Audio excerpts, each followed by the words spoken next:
Bab 2. Saat itu pukul 1.20 dan Cu Chao menutup pintu kamar mandi. Lalu dia berjalan ke wastafel untuk mencuci tangannya. Penjara itu sunyi senyap, tidak ada satupun suara yang terdengar. Pada malam seperti ini biasanya seseorang akan sangat kelelahan, sekalipun seseorang adalah anggota pasukan khusus yang telah menjalani pelatihan ketat. Kewaspadaan dan kekuatannya akan kurang optimal. Cu Chao tampak tenang. Setelah mencuci tangannya, dia lalu mengangkat handuk dari rak dan mengeringkan tangannya hingga bersih. Deru keras air toilet memenuhi sel saat dia meletakkan jarinya dengan denyut nadinya, menghitung waktu tanpa bersuara. 10, 9, 8, 7, 6, 5, 4, waktunya habis. Cu Chao membalikkan tubuhnya dengan tenang dan berjalan menuju tempat tidurnya. Tiba-tiba terdengar suara ledakan yang teredam dan percikan air yang besar keluar dari pipa. Cahaya redup akibat ledakan terlihat dari pipa air yang pecah. Cu Chao berada tidak jauh dari pipa yang pecah dan terkena semburan air yang menjatuhkannya ke lantai. Di luar pintu sel, penjara merasa tercengang. Mereka hanya dapat melihat pipa air yang pecah di dalam sel dan tahanan tersebut terkena ledakan. Dia bisa saja mati atau hidup. Karena banyaknya kejadian yang terjadi, para penjaga menjadi panik dan memasukkan kode akses ke sel tersebut. Dengan walkie-talkie di satu tangan dan senapan mesin ringan di tangan lainnya, mereka segera masuk ke dalam sel. Namun ledakan pipa sesaat mengganggu transmisi radio. Selama 5 detik itu, stasiun utama hanya dapat mendengar suara gemerisik yang tidak jelas dari saluran yang tidak dikenal. Peluang tidak boleh dilewatkan karena mungkin tidak akan kembali saat kedua penjaga penjara berlari ke dalam sel untuk memeriksa penyebab pecahnya pipa. Cu Chao lalu yang awalnya tidak sadarkan diri membuka matanya yang cerah. Tiba-tiba tubuhnya lincah seperti kucing saat dia berlari keluar dari pintu sel. Para penjaga penjara terkejut, tetapi sebelum mereka sempat berteriak minta tolong, pintu dibanting hingga tertutup rapat. Cu Chao mengabaikan penjaga penjara yang marah dan bergegas menuju ruang pengawasan. Lalu Cu Chao menyalin rekaman yang direkam 1 jam yang lalu dan dengan cepat mentransfernya ke DVD kecil tempat dia memotong, mengedit dan menghapus rekaman tersebut. Setelah itu, Cu Chao menyeret kursi di bawah kamera yang mengarah ke sel dan memutar DVD-nya. Dia kemudian memutar video yang telah diedit untuk direkam ke dalam DVD. Dia kemudian kembali ke ruang pengawasan untuk memutuskan sinyal transmisi walkie-talkie. Waktunya tepat, setelah 5 detik, alat peledak mini yang digunakan untuk meledakkan pipa mulai pulih sendiri setelah ledakan. Dimulai untuk perbaikan pengubah ledakan bagian pipa yang bocor segera diperbaiki dengan perekat cair yang mengeras dengan cepat. Selama ini dia menyembunyikan perekat mini ini di rambutnya. Di sel yang tersegel, jeritan dan lolongan geram para penjaga yang terperangkap di dalamnya tampak seperti dengungan serangga yang menjengkelkan. Suaranya tidak mampu menembus dinding. Perangkat pengawasan kembali normal. Rekaman yang dilihat stasiun utama adalah rekaman 1 jam yang lalu. Seorang tahanan wanita duduk dengan tenang di tempat tidurnya. Sementara 2 sipir penjaga berada melakukan pemutaran mereka. Semuanya tampak tenang dan biasa saja. Tatapannya tajam dan dia memeriksa sekelilingnya. Semuanya sudah jelas. Lalu dia kembali ke ruang pengawasan dan membuka kotak cadangan penjaga penjara. Melepas pakaiannya yang basah, dia lalu berganti pakaian menjadi seragam penjaga penjara di penjara keempat.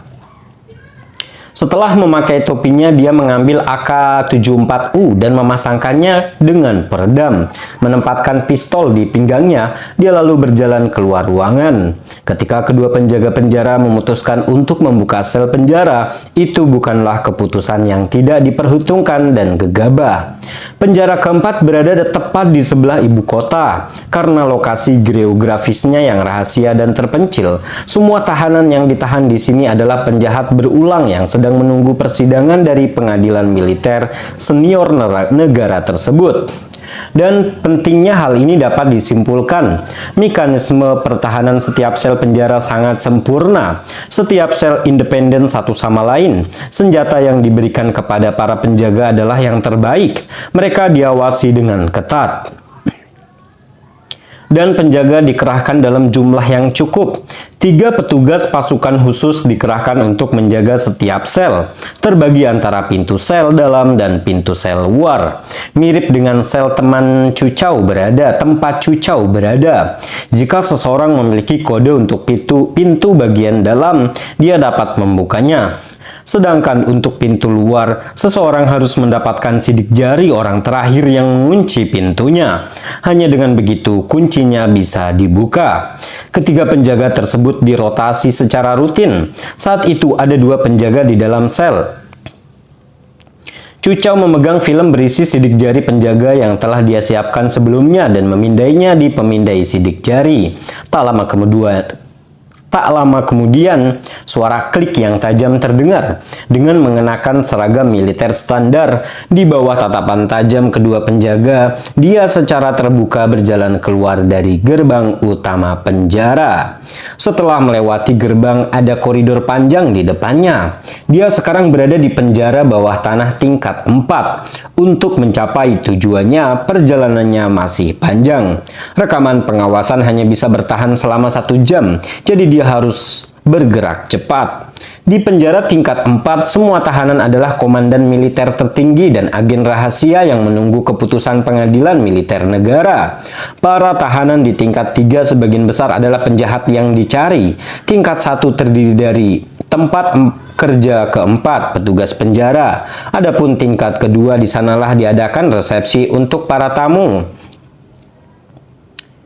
yang datang ke sana. Setelah berjalan sekitar 2 menit, dia meninggalkan area sel. Di ujung koridor luar, ada 4 penjaga penjara yang sedang berlatih dan bersenjata lengkap. Di ujung koridor luar ada 4 penjaga penjara yang sangat terlatih dan bersenjata lengkap yang memegang senapan mesin ringan. Di penjara keempat tidak ada saluran AC dan tidak ada pipa bawah air yang kosong selain koridor ini. Satu-satunya cara untuk keluar adalah dengan menembus dinding beton. Hampir mustahil untuk keluar dari penjara ini tanpa cedera. Ketika para penjaga melihat wajah Cucau yang tidak dikenalnya, mereka mulai merasa gugup. Pemimpin kelompok itu mengangkat moncongnya dan berteriak, "Berhenti di situ! Kamu siapa?" kata Sandi. Cucau menatap tepat ke mata para penjaga saat dia berjalan ke depan, menegakkan punggungnya dengan pengikat dokumen tebal di pelukannya. Lalu Cucau berkata, "Saya Kolonel Liu Siwi dari Departemen Hukum Militer. Saya memegang dokumen 12685 yang mana menyelidiki kasus penyelundupan senjata militer. Silakan hubungi Letnan Kolonel Tan Zongmin. Saya punya dokumen penting untuk disampaikan kepadanya." Penjaga itu tetap linglung dan mengerutkan kening dengan tatapan bingung. Lalu dia berkata, "Nyonya Letnan Kolonel Tan Zongmin tidak bertugas malam ini. Nomor pribadinya dirahasiakan. Bisakah Anda menunjukkan identitas Anda?" Departemen Hukum Militer tidak perlu menunjukkan identitas mereka di penjara keempat. Saya diundang untuk membantu dalam kasus ini oleh Sipir Lee dari penjara keempat. 3 hari yang lalu, Kolonel Lu Fanghao secara pribadi mengatur saya ke ruang sidang penjara, bukan? Apakah kamu tidak tahu? Cucau mengerutkan kening saat dia mengamati penjaga itu dari sudut malamnya. Dia lalu melanjutkan, "Kamu berasal dari unit mana sih? Apakah kamu paham dengan peraturan militer? Katakan padaku nomor serimu serta kode unitmu." Setelah mendengar ini, prajurit itu terkejut. Peringkat di militer sudah jelas. Wanita ini pandai berbicara dan sepertinya dia sangat akrab dengan Letnan Kolonel Tan dan Sipir Lee. Dia tidak bisa menahan rasa hormat padanya. Jawabnya, "Bu, nomor urut saya 0475, milik Satgas Brigade 309 Tentara Selatan ke-8 571. Kami tidak berada di bawah kewenangan tentara reguler. Kami baru dipindahkan selama 2 hari. Makanya kami tidak tahu bahwa Anda secara pribadi diantar ke ruang sidang oleh Letnan Kolonel Tan." Saat Chu Chao mendengar ini, ekspresinya melembut dan alisnya mengendur. Dia lalu mengangguk dan berkata, "Oh, Anda berasal dari pasukan ke-8? Bagaimana kabar asisten komandan Anda, Komandan Liu? Apakah dia yang membawa Anda semua masuk? Datang ke ibu kota untuk bekerja? Apakah kalian akan tinggal beberapa hari lagi?" Prajurit itu mulai menghormatinya. Dia berkata pada dirinya sendiri bahwa orang-orang di Departemen Hukum Militer memang berbeda. Dia menjawab, "Nyonya, Komandan Liu baik-baik saja. Tim kami dibawa ke sini oleh penasihat Yan, dan kami tidak akan mengikutinya kembali ke selatan." Oh, Chu Chao mengangguk dan berkata, "Saya juga mulai karir militer saya dari Angkatan Darat ke-8 dan bekerja di Departemen Intelijen Angkatan Darat ke-8. Bisa dibilang kami juga kawan. Ketika Anda melihat komandan Anda, tolong kirimkan dia salam saya ya, oke? Saya masih ada urusan yang harus diselesaikan. Pergi ke pusat transmisi untuk mengirimkan dokumen-dokumen ini melalui fax. 2 dokumen dalam 1 formulir. Juga beritahu penasihat Zhang dan sekretaris Komandan Hua bahwa besok pagi pukul 6, Kolonel Liu Siwi dari Departemen Hukum Militer akan berkunjung untuk membahas beberapa masalah." Setelah menyelesaikan kalimatnya, lalu Chu Chao berbalik dan berjalan pergi. Prajurit itu terpaku pada posisi yang sama. Lengannya gemetar karena membawa setumpuk besar dokumen dengan tulisan klasifikasi yang tercetak jelas di atasnya. Penasihat Zhang, Komandan Hua, berjalan keluar dari area sel penjara keempat. Bagian belakang kemeja Chu Chao basah oleh keringat. Lalu Chu Chao bersandar ke dinding dan sedikit terengah-engah. Dia mengangkat pergelangan tangannya dan melihat arlojinya. 10 menit telah berlalu. Sambil menarik nafas dalam-dalam, lalu Chu Chao berdiri tegak dan terus berjalan. Setelah mencari dan memantau level lainnya, dia akhirnya sampai di luar ruang VIP di level 2. Melihat plakat bertuliskan Departemen Hukum Militer yang tergantung di pintu ujung bibir, Chu Chao melengkung dan memperlihatkan senyuman kecil. Bagus, ada petunjuk untuk ketidakadilan dan ada pemilik untuk hutang. Dia akhirnya menemukan pemilik sebenarnya. Dia tidak menghabiskan waktu untuk mencari tahu kata sandi pintu itu. Setelah itu dia dengan lembut memutar pegangannya dan menyelinap ke dalam ruangan samping. Meskipun saat itu sudah larut malam, koridornya cukup terang dan masih banyak orang yang bergerak. Chu Chao mempertahankan ketenangannya, mengangkat kepalanya tinggi-tinggi dan berjalan melewati koridor departemen tamu, mengangguk dan melambai kepada petugas penjara keempat yang melewatinya. Meski mereka tidak mengenalinya, sikapnya yang tenang dan pakaian militernya memungkinkan dia untuk berbaur dengan pejabat lain tanpa mengangkat alis. 5 menit kemudian, dia meninggalkan koridor kantor dan ruang istirahat pegawai Departemen Hukum Militer mulai terlihat. Dia bisa mencium bau alkohol yang berasal dari ruangan itu. Lalu dia tahu bahwa dia ada di dalam tempat yang benar. Di tangan ramping Chu Chao sudah memegang AK di pinggangnya. Dalam waktu singkat, seorang pria berjas hitam menjulurkan kepalanya dan disambut dengan moncong pistol hitam. Dengan bantuan peredam, peluru terbang keluar dari moncongnya dan membuat lubang besar berdarah di dadanya. Pupil matanya melebar dan Chu Chao dengan cepat menopang tubuhnya sambil menutup mulutnya hingga denyut nadinya berhenti. Baru kemudian dia membawanya ke kamar. Ada 2 baris di ruangan itu dengan 16 orang yang tinggal di dalamnya. Selain pria yang baru saja terbunuh, sisanya masih tertidur pulas. Mereka adalah orang dalam, orang-orang yang mengurus para informan dan pencinta identitas hukum. Mereka adalah kawan-kawan berkualitas tinggi dengan senjata yang tepat. Chu Chao selalu kurang berbelas kasih terhadap musuh. Meskipun dia telah terlibat dalam perencanaan di balik layar selama bertahun-tahun, bukan berarti dia tidak memiliki keberanian untuk mengambil tindakan. Chu Chao mengangkat pistolnya dan mengerahkan moncongnya langsung ke seorang pria parubaya yang terbaring di salah satu tempat tidur. Dengan bunyi gedebluk, pria itu gemetar hebat dan tidurnya yang meninggal tanpa mengetahui apa yang telah terjadi.